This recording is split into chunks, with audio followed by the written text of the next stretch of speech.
Por la señal de la Santa Cruz de nuestros enemigos, líbranos, Señor Dios nuestro, en el nombre del Padre, del Hijo y del Espíritu Santo. Amén. Señor mío y Dios mío, creo firmemente que estás aquí, que me ves, que me oyes. Te adoro con profunda reverencia. Te pido perdón de mis pecados y gracia para hacer con fruto este rato de oración. Madre mía Inmaculada, San José, mi Padre y Señor, Ángel de mi guarda, interceded por mí.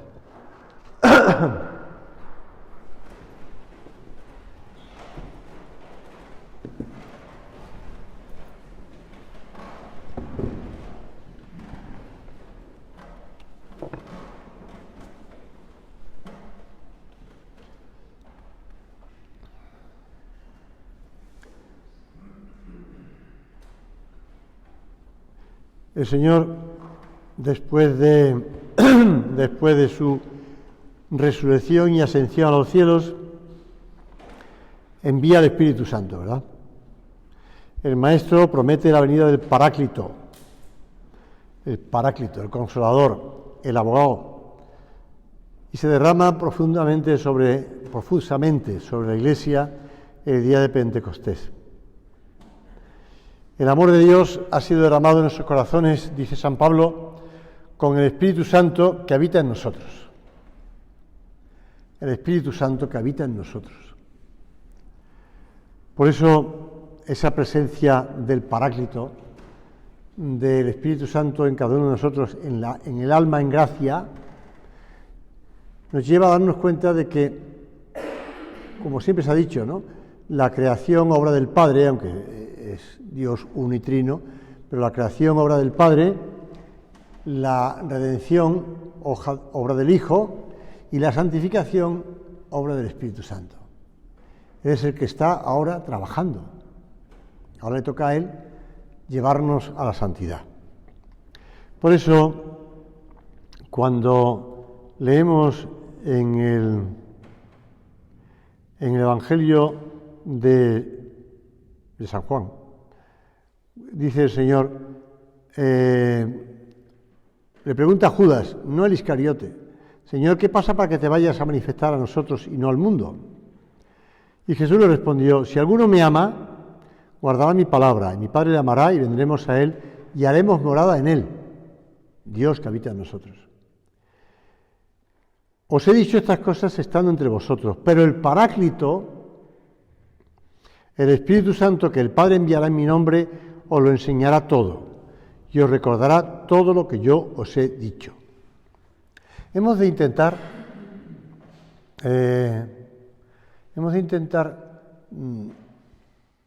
esforzarnos por oír a Dios, ¿verdad?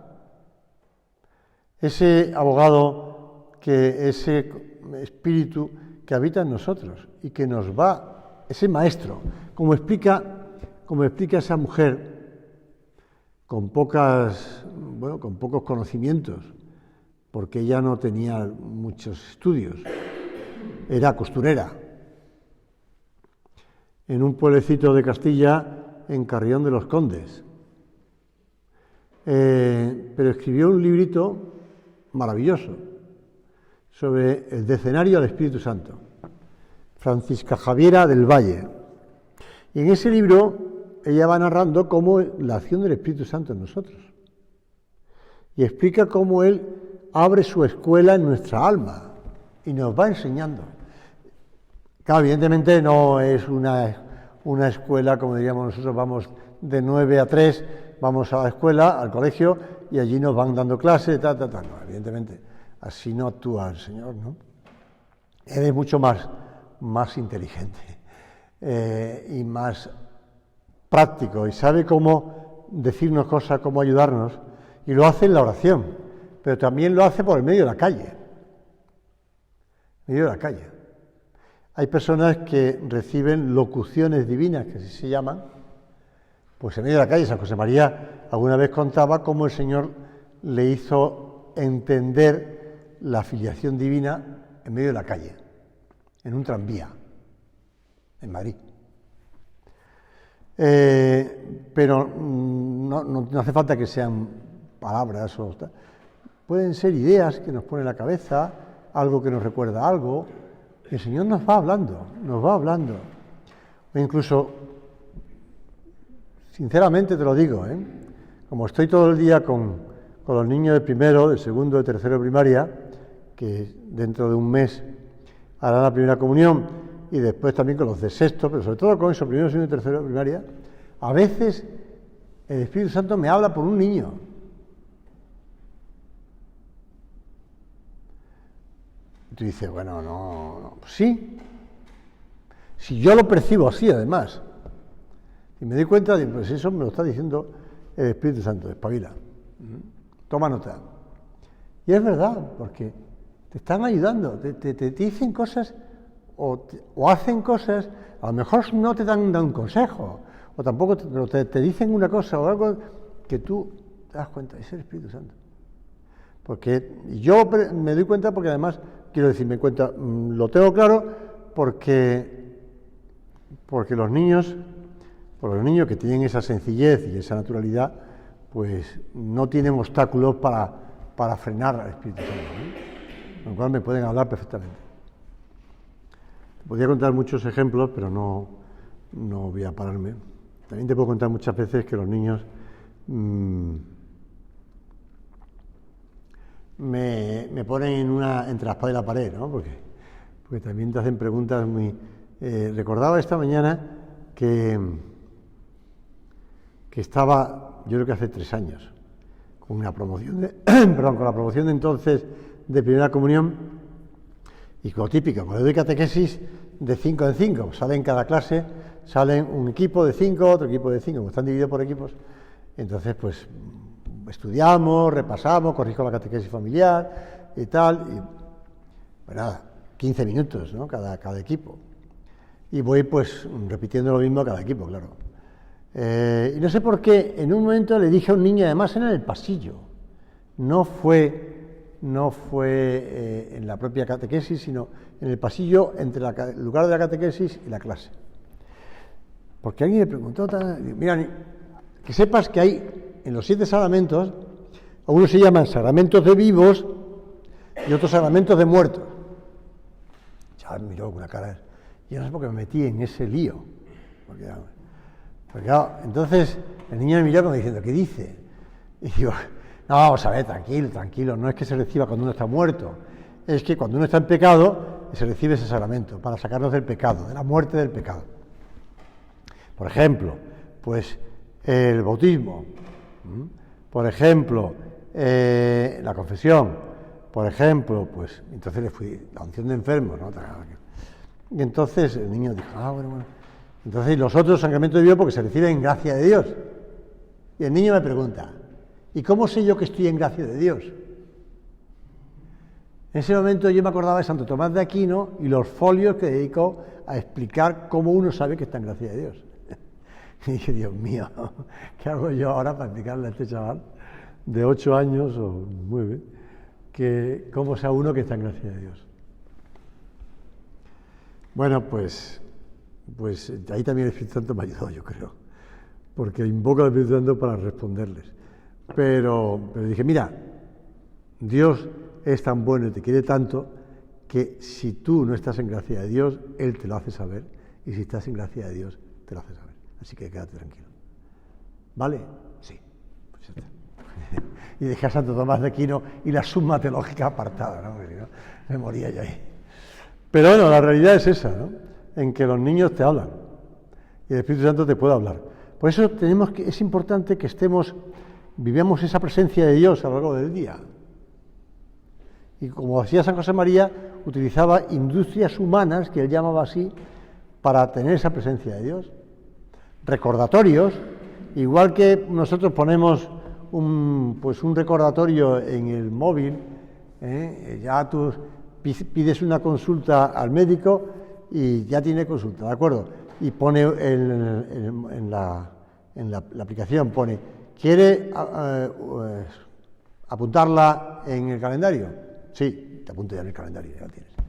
Y tienes en el calendario, pues ya la consulta del médico, o tienes en el calendario, apuntas tú, pues que tengo que ir a visitar a esta persona, o que tengo que hacer esta gestión, o llamar a esta persona. Bueno, calendario, pues nos ayuda, porque ya se nos olvidan las cosas, es decir, ya no vamos, y igual que antes, pues hacíamos un nudo en el pañuelo para recordar las cosas, pues ya no utilizamos pañuelo o papel, pues ahora podemos utilizar otros medios para recordar que estamos en presencia de Dios y que Él nos está hablando. Y puede ser por un aviso en el móvil, o puede ser, pues, yo por ejemplo, marco en el móvil las 12 de mediodía, salvo el domingo, porque a veces el domingo estoy celebrando misa, con lo cual no es el momento de que suene mi móvil y yo apagar el móvil en medio del jaleo. Pero lo tengo de lunes a sábado, y a las 12 me recuerda el Ángelus, o en este caso, el Regina Coeli.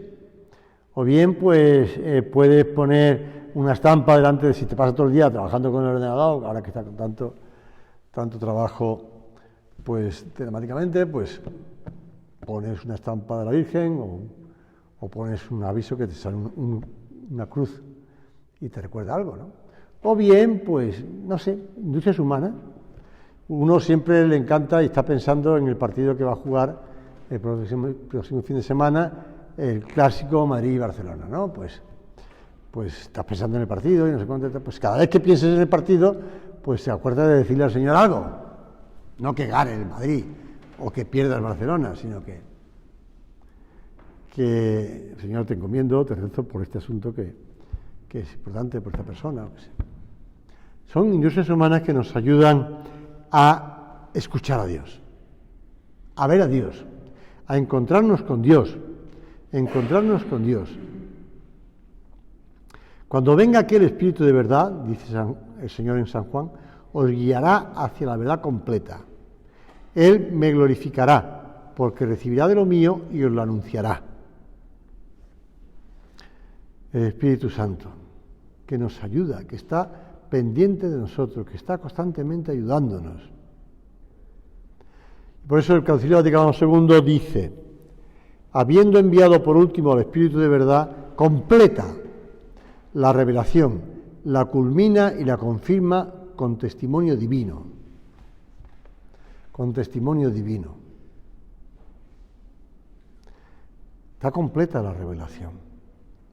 Ya no hace falta añadir nada más, pero el Espíritu Santo lo que va haciendo también en su Iglesia, pues esa continuación de la revelación, porque está Cristo, los apóstoles lo ponen por escrito en la Sagrada Escritura, pero también lo transmiten oralmente, lo va transmitiendo los padres apostólicos, los santos padres, la tradición de la Iglesia, y se continúa en el magisterio, y el magisterio intérprete auténtico de la Sagrada Escritura y de la tradición, que es su única fuente.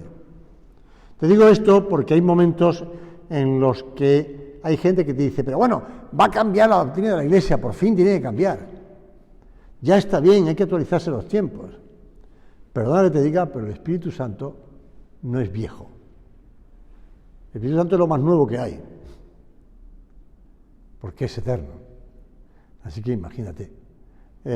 Y no hace falta actualizar la doctrina de la Iglesia, porque la doctrina de la Iglesia no es la doctrina de la Iglesia, es la doctrina de Cristo. Y el Espíritu Santo es el que la revela y el que la transmite y la, digamos por decirlo así, la actualiza. No te digo yo que no haya nuevos dogmas, pues puede haber algún dogma. El último es de 1950. El último dogma de la Asunción de la Virgen es de 1950.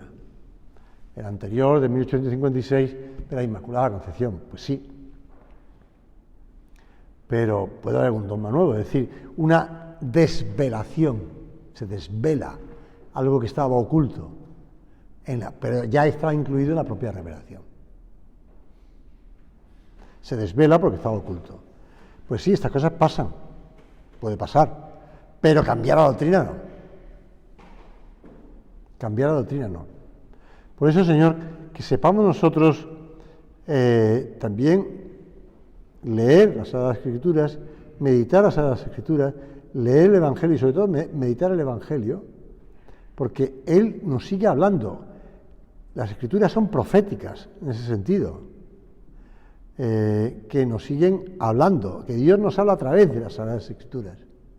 Ya sé que el sacerdote en la misa dice palabra de Dios, palabra del Señor, pero cuando tú lees las Sagradas Escrituras, también el Espíritu Santo te habla.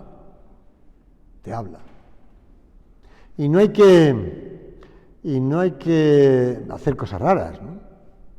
Pero sí, leyendo las Escrituras, como decía San José María, como un personaje más, vas profundizando también y te va aplicando a tu vida, porque te metes en los Evangelios y lo vives y escuchas a Jesús y le preguntas a Jesús y participas del jaleo que se monta cuando Jesús dice algunas cosas que a la gente les produce escándalo.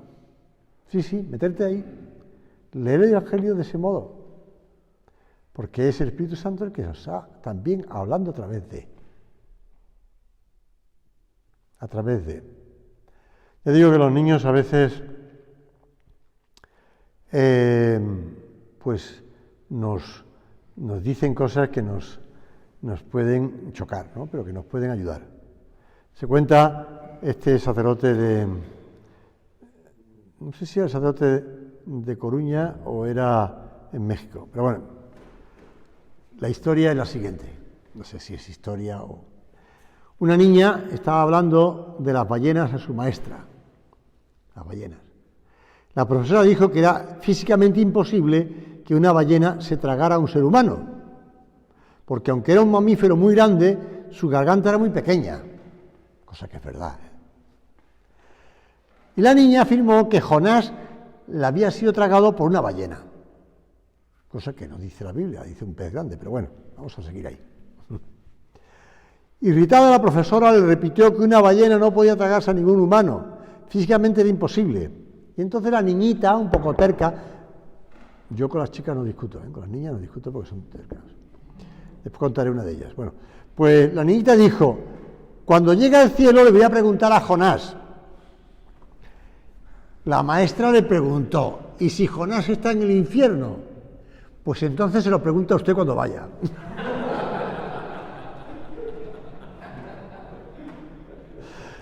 Pues eso. No, pues todo a discutir. Es que me he acordado también que estaba con una niña de unos 12 años, ¿no?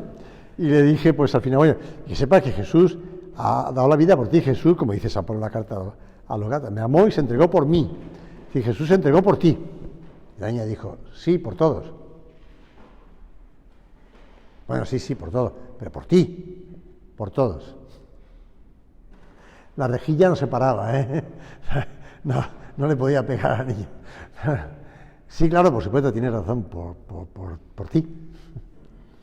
Por todos. Bueno, lo último que pasó fue que la niña se iba yendo y iba diciendo desde lejos, por todos. Déjame tranquila.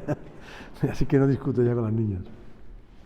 Pero bueno, así que el Espíritu Santo también ayuda a través de la niña esa y de Jonás, ¿no? Vamos nosotros a pedirle a Dios que nos ayude, que sepamos encontrarle en el camino, que sepamos escucharle, que sepamos estar pendiente de Él. Y el Espíritu Santo también nos consuela, nos fortalece, nos anima.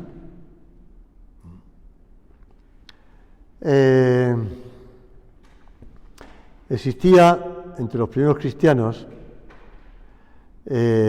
pues bueno, que supieron cumplir el mandamiento nuevo del Señor, ¿no?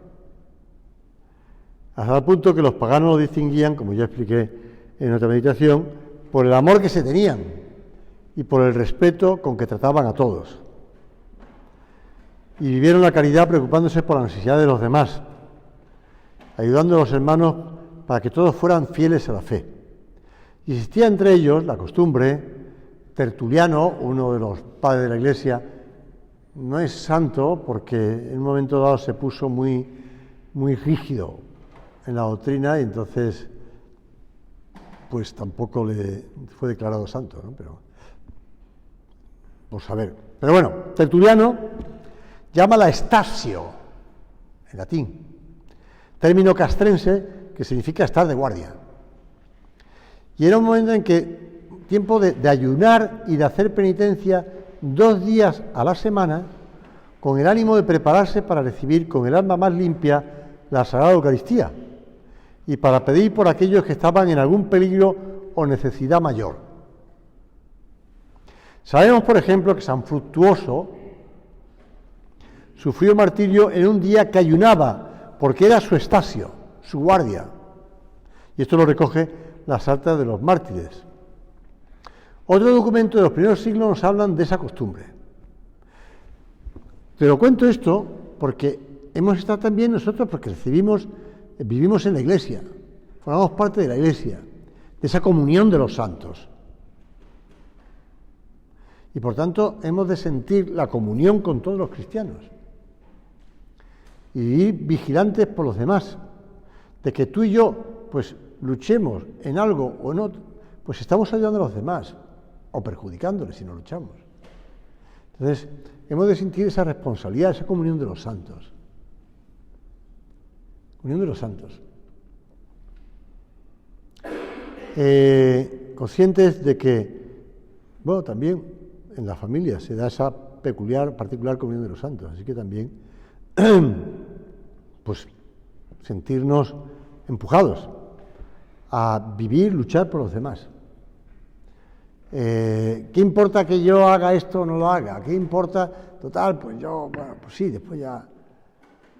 No me refiero a un pecado, me refiero a que a lo mejor pues no trabaje más en la oración, o que pues no frecuente más los sacramentos, o que pues no ofrezca mi trabajo, no haga el trabajo bien hecho, por amor a Dios, pues bueno, me van a pagar lo mismo y voy a llevar dinero a casa, entiéndeme lo de llevar dinero a casa. Pero bueno, pues sí, porque nos ayudamos o nos perjudicamos. Es importante eso. Es importante sentir la comunión de los santos. La comunión de los santos. Como decía San José María, mira que la Iglesia es como un gran ejército en orden de batalla. Pues hablaba antes de la estasio. Y tú, dentro de ese ejército, defiendes un frente donde hay ataques, luchas y contraataques. ¿Comprendes? Esa disposición, dice San José María en Surco, al acercarte más a Dios, te empujará a convertir tus jornadas, una tras otra, en días de guardia o estasio. No hace falta que ayunes, no hace falta que... Pero sí que es mantener, digamos, la actitud de vigilia. Como decía Chesterton, si de verdad vale la pena hacer algo, vale la pena hacerlo a toda costa. Empeñarse, merece la pena, aunque eso suponga sacrificio y esfuerzo. Se cuenta de que un muchacho, Juan Bautista Sarto, hijo a su vez Juan Bautista Sarto era el padre, el hijo se llamaba Giuseppe o Peppino. Pues Juan Bautista Sarto tenía 10 hijos pequeños. Era, bueno, pues policía o alguacil en un pequeño pueblo de Italia. Y su mujer era costurera, tenía 10 hijos, y era una pena porque Pepino, el mayor, que parecía un chico despierto, pero pues no tenían dinero para darles los estudios. Y un día se plantó en casa el coadjutor o vicario de la parroquia para decirle que Pepino quería estudiar, ir a Castelfranco, porque el chico quería ser sacerdote. Su padre se preocupó. ¿Qué podía hacer un pobre alguacil de pueblo sin más recursos que su huerto y su vaca, con tantos hijos a la mesa? Él esperaba que Pepino se pusiera a trabajar pronto para ayudar también a la familia. Y entonces, hablando con su mujer, pues no se le ocurrió mejor solución que redoblar su trabajo para costearlo. Y entonces, pues, intensivó tanto el trabajo de ella como el suyo. Y Pepino, pues, iba todos los días andando a Castelfranco para estudiar. Salía de madrugada y volvía de noche. Andaba 7 kilómetros y venía con los pies magullados porque se quitaba las sandalias para no gastarlos en el camino. A la madre se le partía el corazón, pero no había más remedio. Y pasó el tiempo y el chico terminó muy bien los estudios. Y el párroco, en este caso, dijo, bueno, pues sabe que ir al seminario mayor, que está en la ciudad, está en Venecia. Y aquello eran palabras mayores ya. Y entonces el párroco, hablando con los padres, dijo, vamos a escribirle al arzobispo de Venecia, que coincidía que era del mismo pueblo, de ese pueblo de Riese. Y también procedía de una familia humilde, el patriarca de Venecia. Pues sí, le escribieron una carta y le decía, pues eso, que tenía un hijo que quería ser sacerdote, pero que no tenían medios para eso. Pasaron las semanas y llegó la carta de contestación. No se atrevían a abrirla. Fueron corriendo a buscar al párroco y el párroco la leyó. El cardenal de Venecia concedía una beca para que su hijo estudiara en Padua, no en Venecia, sino en Padua. Aquello era un portillo de luz en medio de su pobreza, que seguía siendo agobiante para hacerle la sotana, que había que hacer una sotana, entonces los seminaristas decían de sotana. Su mujer tuvo que llevar un viejo colchón al Monte de Piedad de Castelfranco para poder sacar dinero para hacer la sotana. Siguieron las desgracias porque el pobre alguacil falleció poco tiempo después. Y el chico, pues tenía el corazón destrozado porque tendría que volverse a casa, ¿no? Pero su madre dijo que no, que ella trabajaría más. Y ella lo hizo gustosa por sacar adelante la vocación de su hijo. Y un día ese pequeño joven, Pepino, como llaman, pues llegó a ser sacerdote, y llegó a ser obispo, y llegó a ser propiamente patriarca de Venecia. Es más, llegó a ser papa. San Pío X. ¿Mereció la pena el sacrificio? Pues sí, claro que sí. Un papa santo, que además fue el que frenó el modernismo. Le ayudaba un español, cuidado, ojo. Le ayudaba el cardenal Berry del Val, que era medio español, medio inglés, pero bueno, español, que le ayudó bastante a su secretario de Estado. Y que no fue declarado santo porque fue declarado santo el Papa, pero él, pobre hombre, estaba trabajando, pero era un tío muy bueno. Pero San Pío X. Así que vamos a nosotros a pedirle al Señor que también sepamos sacrificarnos por las cosas que merecen la pena, sabiendo que el Espíritu Santo nos guía y nos ayuda y nos fortalece y nos acompaña y nos va llevando. Cuando actuamos con el corazón limpio, con el deseo de seguir lo que el Señor nos dice que merece la pena. Señor y Dios nuestro, que nos ha dado, es una oración del misal del día de la Sagrada Familia. Señor y Dios nuestro, que nos ha dado en la Sagrada Familia de tu Hijo el modelo perfecto para nuestras familias. Concédenos practicar sus virtudes domésticas y estar unidos por los lazos de tu amor. El lazo de tu amor, que es el Espíritu Santo, el amor, para que podamos ir a gozar eternamente con los tres de la alegría de tu casa. Pues también pedir la ayuda del Espíritu Santo en la familia, para que Él nos vaya llevando, nos vaya ayudando, nos vaya apoyando, nos vaya, pues eso, ayudando a construir la familia a imagen de la familia de Nazaret. Pues acudimos a Jesús, María y José. Hay un cuadro ahí en el anteoratorio que es la Santísima Trinidad. Pero San José María hablaba de la Trinidad de la tierra, Jesús, José y María, y de la Trinidad del cielo, el Padre, Hijo y Espíritu Santo. Vamos a acudir a la Santísima Trinidad para que también nos ayude a construir esa familia, esa Trinidad de la tierra.